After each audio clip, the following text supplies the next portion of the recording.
marching. Disciples of the noble set the captives free. Wisdom's our armor, truth's our code. So let's talk about the souvenir or religious items sold in CANA. CANA, just like most part of the Holy Land, sells spiritual or biblical items. In CANA, around the streets surrounding the wedding church of CANA, small shops display symbolic souvenirs items, just like in most places in the whole of Israel. These items serve as reminders of the miracle that took place here. Stone water jars, modeled after the vessel used at the wedding feast. Many visitors purchase marriage certificates and vow renewal scrolls, often inscribed with biblical verses for renewal marriage there. Rosaries, crosses, and small icons are also sold, often crafted from olive wood.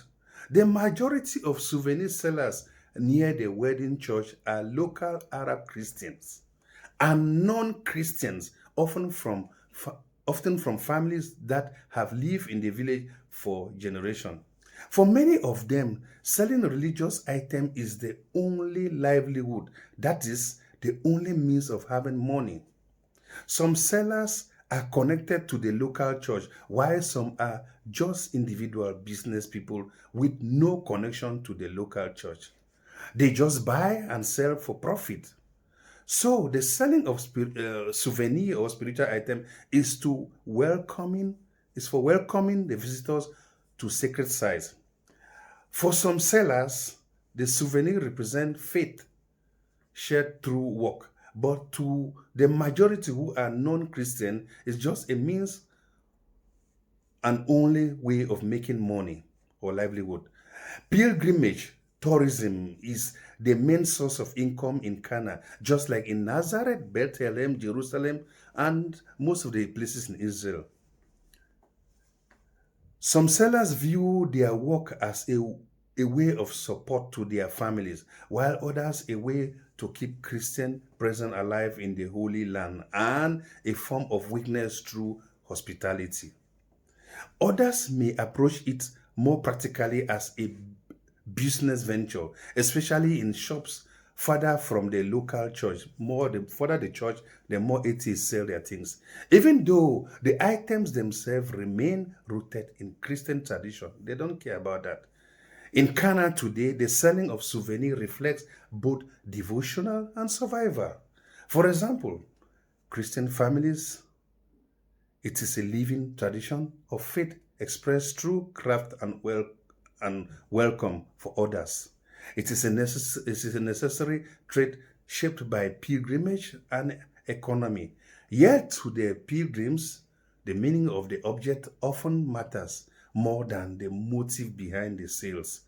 Once carried home, the souvenir becomes a personal symbol of faith, memory, and transformation.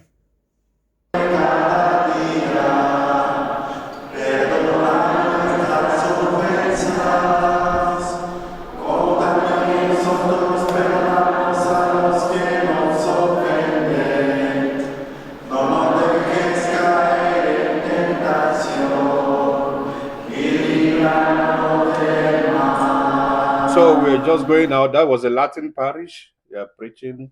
That was a Catholic church, a Latin parish. So we're going outside now. So we are going to buy some items. Yeah, you have to buy souvenir items. The whole Israel is full with souvenir items. So I'll take you outside. You can see we're now at the outside of the church. You see, there are so many entrance and so many masses are going on here. You can go to the Latin Mass, the Greece, or different parish are here. But we were going outside to go and see what we can have from the shopping side. So we're trying to go outside now. We'll go outside to buy items. I'll take you, in Africa, they sell spiritual items. Also in Israel, they sell.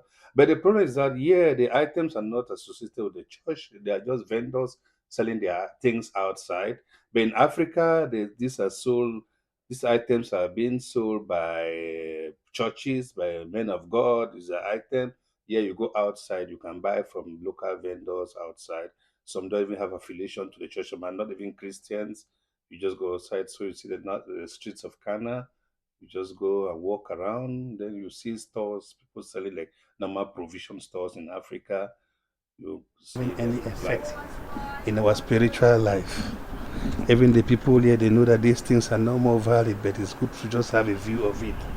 Africans, an African pastor will even make a copy of this in Africa and tell people, you've seen the jars which were there. An African man will make a copy of this and tell the gullible people to come and even fetch it. They will even use it for anything and tell you that you receive fertility through that jar. If that type of thing was in Africa, I think people will come. You saw, I show you money that was down there. What was there? France, Naira, cedis, African currencies. I never even saw euro or the white man. Even Jewish money I never saw there. Africans come and sow seed in that jar. The Africans that visited here, I even saw some today around here. The way they were praying. Anything Africa is spiritualism. So you see the streets outside of the church. You can see by me here the church of CANA where they sell things, items are being sold here. It's not like in Africa, pastors will put their pictures and be selling things like this from them. Yeah, the people are selling things that are being produced by companies and they have nothing, they're not forcing you that they will bless you or do anything. They are just using the names of the places like the wedding church, they make wine here, things of that are biblical, but you can just buy it for souvenir. And they has been sold by local vendors. Everybody can just buy. The people are just doing their normal prayers and worship here. They are not extracting nothing. They are not touching anything to bless them or anything. They know that it's just serving God, the Spirit, and truth. You saw the church.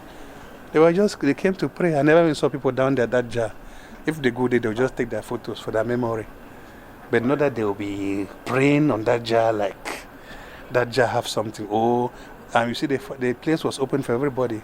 If it's a man of God in Africa, will just carbon print this and bring to Africa. That was why he have money now. He will make millions. So this is a little town of Canaan. You can see the small streets, small roads. Formerly I just left the town of Nazareth. They are all just nearby places. Small areas, small places. They still keep the old nature. They still maintain the small, narrow street, the old nature, so that people will still come and still get that old feeling. You see the small streets. So, I'm still covering my Christian pilgrimage tour. See you next. Rise up.